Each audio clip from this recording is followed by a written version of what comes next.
সম্মানিত দর্শক শ্রোতা, আসসালামু আলাইকুম।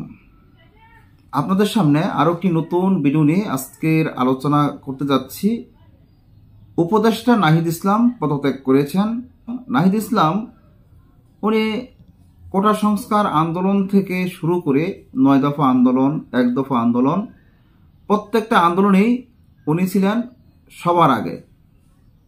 উনি সবার আগে থেকে উনি আন্দোলনের পরিচালনা করে যাচ্ছেন। এর মাঝে ওনাকে ডিবি কার্যালয়ে আটক করে নিয়ে গিয়েছিল। সেখানে থাকাকালীন দেখা গেল ওনার জায়গায় অন্যান্য যারা সমন্বয়ক ছিলেন তারা ওনার দায়িত্বটা পালন করে গিয়েছেন। যখন থেকে রংপুরের রোকেয়া বিশ্ববিদ্যালয়ের ছাত্র আবু সাইদ গুলিবিদ্ধ হয়ে মারা যায়, তখন থেকে আন্দোলনের রূপরেখা যেন আরো এগিয়ে যাচ্ছে। তারপর মুগ্ধ পানির দিকে সেও গুলিবিদ্ধ হয়ে মারা গেছে। এমন করে অনেকগুলো ছাত্র জনতা মারা গেছে। মারা যাওয়ার পর থেকেই যেন ছাত্র জনতারা আরো বেশি করে তারা জীবন দিতে প্রস্তুত হয়ে গেছে। দেখা গেল নাহিদ ইসলাম জাতীয় নাগরিক কমিটির প্রধান হয়েছেন। যদি উনি সরকারে থেকে ওনার দল উনি পরিচালনা করেন, তাহলে অন্যান্য দলের যারা নেতাকর্মী আছে, অন্যান্য দলের যারা প্রধান, তারা কিন্তু দিবে না যাতে উনি সরকারে থেকে ওনার দলটা উনি পরিচালনা করুক। এই জন্য নাহিদ ইসলাম আজকে স্বইচ্ছায় উনি পদত্যাগ করেছেন। পদত্যাগ করে পদত্যাগপত্র প্রধান উপদেষ্টা ডক্টর মোহাম্মদ ইউনূসের হাতে তুলে দিয়ে উনি এখান থেকে সরিয়ে যাচ্ছেন।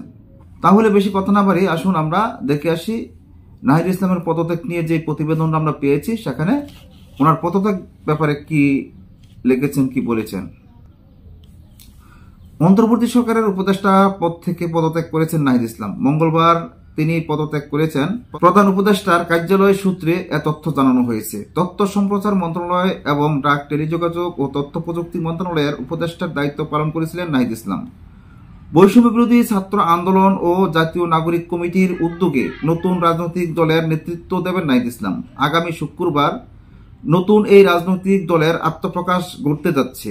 এই দলের আহ্বায়ক পদে নাহিদ ইসলামের মনোনয়ন নিয়ে শুরু থেকে জাতীয় নাগরিক কমিটি ও বৈষম্য বিরোধী ছাত্র আন্দোলনের নেতাদের কারো কোনো আপত্তি ছিল না। সদস্য সচিব হিসাবে কে আসবেন মূলত তা নিয়ে মতবিরোধ ছিল। সমঝোতার ভিত্তিতে এই পদে আক্তার হোসেনের নাম অনেকটাই চূড়ান্ত। তিনি এখন জাতীয় নাগরিক কমিটির সদস্য সচিব।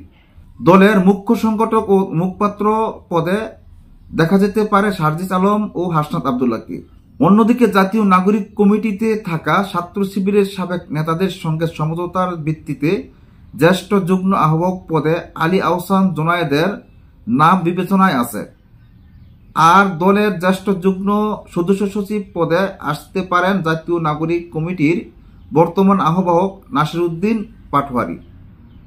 উল্লেখ্য, বৈষম্য বিরোধী ছাত্র আন্দোলনের কোটা বিরোধী আন্দোলনের সময় মুখপাত্রের দায়িত্ব পালন করে পরিচিত মুখ হয়ে ওঠেন ঢাকা বিশ্ববিদ্যালয়ের সমাজবিজ্ঞান বিভাগের ছাত্র নাহিদ ইসলাম।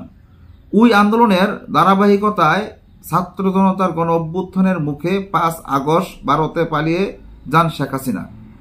এর 3 দিনের মাথায় 8 আগস্ট অধ্যাপক মোহাম্মদ ইউনূসের নেতৃত্বে অন্তর্বর্তী সরকার গঠিত হয়। সেই সরকারের উপদেষ্টা হন নাহিদ ইসলাম ও বৈষম্য বিরোধী ছাত্র আন্দোলনের আরেক সাবেক সমন্বয়ক আসিফ মাহমুদ সজীব ভুঁইয়া। পরে বৈষম্য বিরোধী ছাত্র আন্দোলনের আরেক নেতা মাহফুজ আলম প্রথমে প্রধান উপদেষ্টার বিশেষ সহকারী এবং পরে উপদেষ্টা হন।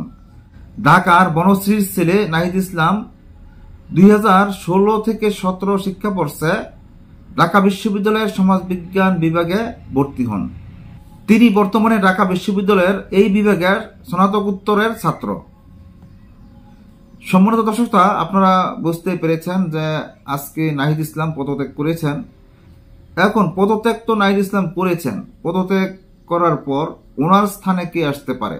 বর্তমানে নাহিদ ইসলাম যেই পদে ছিলেন, যেই মন্ত্রণালয় উনি পরিচালনা করেছেন, এই মন্ত্রণালয়ের দায়িত্বে কে থাকতে পারেন এমন ধরনের অনেক আলোচনায় আসতেছে। যেমন হতে পারে মাহফুজ আলম ভাই, আবার হতে পারে বর্তমানে যে প্রধান উপদেষ্টা প্রেস সচিব শফিকুল আলম, উনিও এই পদে থাকতে পারেন। এখন এ নিয়ে একটা আলোচনা সমালোচনা হচ্ছে। পরবর্তীতে আমরা কি আপডেট পাই আপনাদেরকে জানাতে চেষ্টা করব। আজ এই পর্যন্তই। আল্লাহ হাফেজ।